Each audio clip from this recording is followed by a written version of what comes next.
What's up? My name's Glue Boy. Welcome back to the channel, and I need a short video because I'm on vacation. So today we're going to be talking about 5 terrifying Xenos I have found in my study of 40k. So there are a lot of alien races in Warhammer. They're like the main factions, and that's not what this video is. I'll be covering some weird offshoots that aren't talked about or have some minor representation, but these are mostly separate. So I'm not just gonna be talking about Tyranid forms or how spooky a Necron Destroyer is, none of that. Specifically some lesser known ones. Also a top 5, but this is in no particular order of like scariness. I don't know how to quantify that. Some of these are freaky, might be freakier for you, might be freakier for me. Who knows, everyone's got some weird ass fears. These alien species have some horrific powers that if left unchecked, can fuck up a lot of things or have some really bad implications for the universe at large. So we'll just get right into it. The first one we're going to talk about is a pretty well-known one. I think it's probably the most well-known, like, non-main faction alien race. We're talking about the Harad. The Harad are horrific garbage monsters. Because the Harad, by the way, this appearance, they literally cover themselves in refuse and rotting meat to disguise their appearance. We don't really know what they look like, and studying them is a bitch because the moment they die, they melt. And yeah, much like the Bigfoot comet, they apparently also reek to high hell. But these aliens fucking suck. Honestly, I think you could credit the Harad to being like the last nail in the coffin for Perturabo betraying the Emperor. Just fighting them was so bad, he went to chaos. The Harad are basically opportunistic parasite predators. They find a planet, they infest it, and then they just strike out when they can to get some food. They have a few methods of doing this. A lesser known one is that they constantly excrete poisons that are specially made for their situation. So either they can, poison blast and just kill you right away, or a little more nefarious. They inhabit an area and they adopt a tribe of humans. A tribe, could even be like a hive city.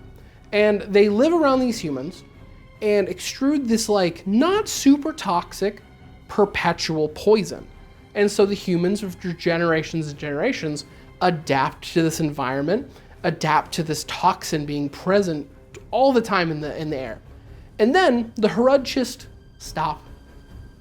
They leave for a little bit, they go do something else, and all the humans who are adapted to that toxin die of toxic shock because now a major part of their environment's gone. It's where they can, reap the spoils of an entire hive city dying. Like I said, they're opportunistic predators.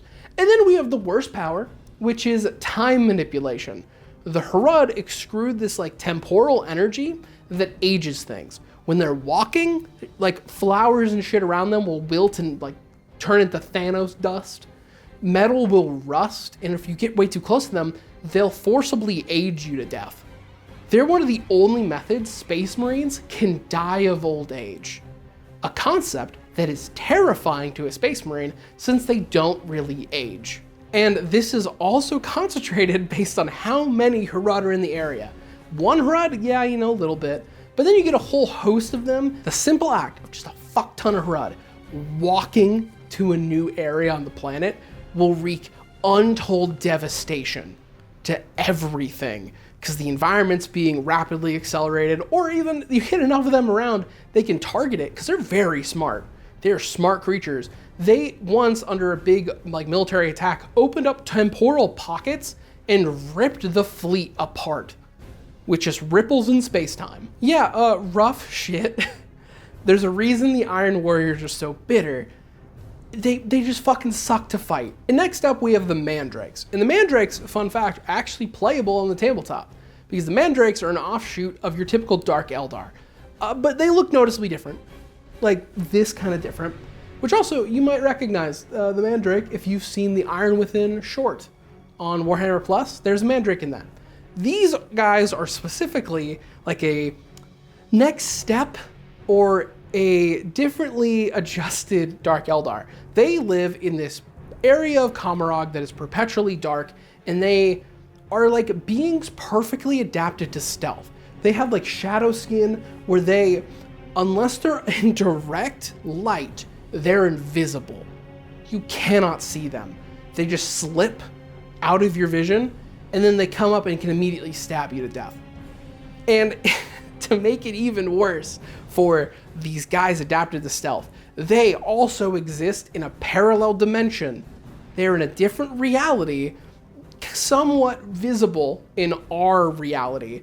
And so they can walk around freely without you seeing, and primarily do this because of course they do, they're elves, to anime appear from your shadow and kill you. And specifically stating on that, the Mandrakes are very fast because they're elves, but they lack the Eldar gracefulness. All Eldar combat is like a ballet, it's like a dance. They're just like flying through the areas, dodging bullets, cutting throats. Very impressive stuff.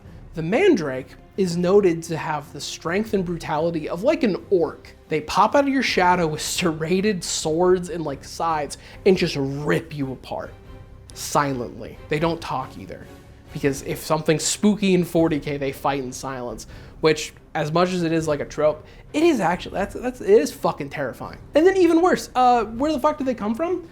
Not even the Eldar know. There's a bunch of theories that by the Dark Eldar specifically, trying to figure out where did these guys come from, and they're just in our city. So there's a possibility they came from really heavy warp exposure, because Kamarog is actually like pretty close to Slaanesh, since, you know, the entire vibe with Dark Eldar is they feed Slaanesh, so Slaanesh doesn't eat all of them.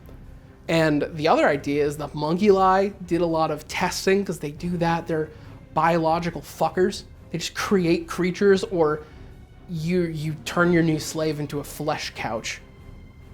Stuff like that, where they did some testing and created the Mandrakes. Either way, horrifying. And also, they're pretty dope. Their stat block, actually kind of nice. And for another offshoot race, the only other offshoot I'm doing, we have the Pariah Necrons. And these guys are interesting because they are a fusion of humanity and Necron technology. Now, way back in the day during the War in Heaven, humans were a thing. The old ones cultivated a lot of life. A lot of life in the galaxy, especially a lot of life to fight the Necrons when they were coming up. Humanity was one of them. That doesn't mean like we as we are were created by the old ones. A good chance of it is like promoted life to become more than just apes or something, actually developed us to be sapient, you know, a lot of stuff like that. It's not fully detailed, but it is confirmed old ones made us.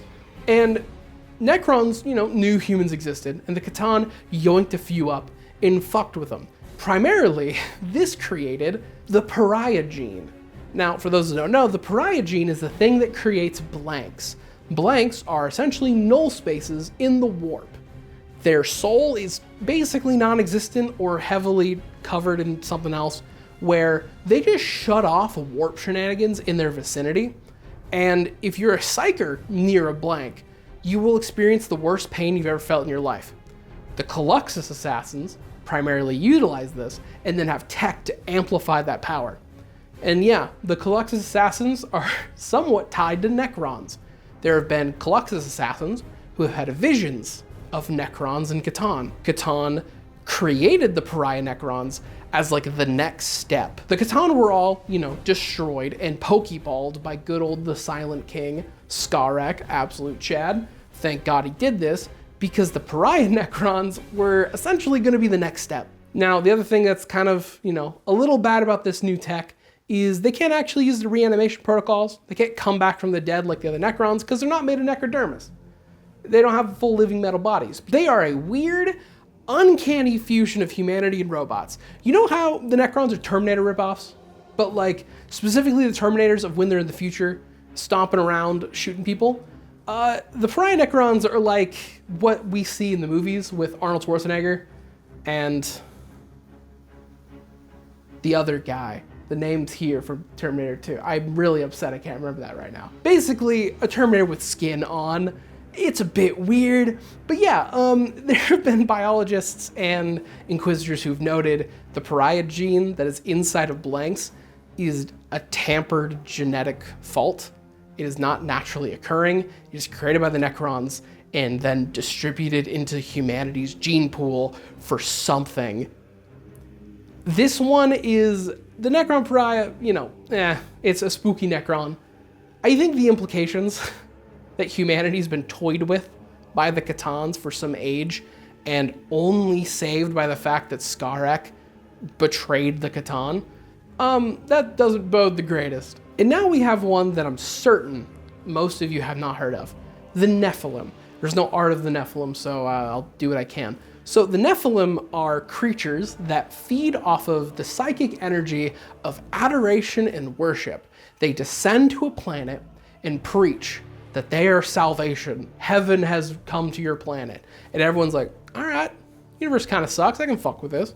And they build a religion on the planet they land on. Now, Nephilim, just to describe, because no art, are fucking massive.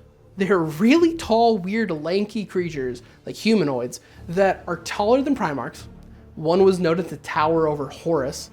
And they're very charismatic, either naturally, which is a little hard because they don't speak Low Gothic. They actually physically can't speak it.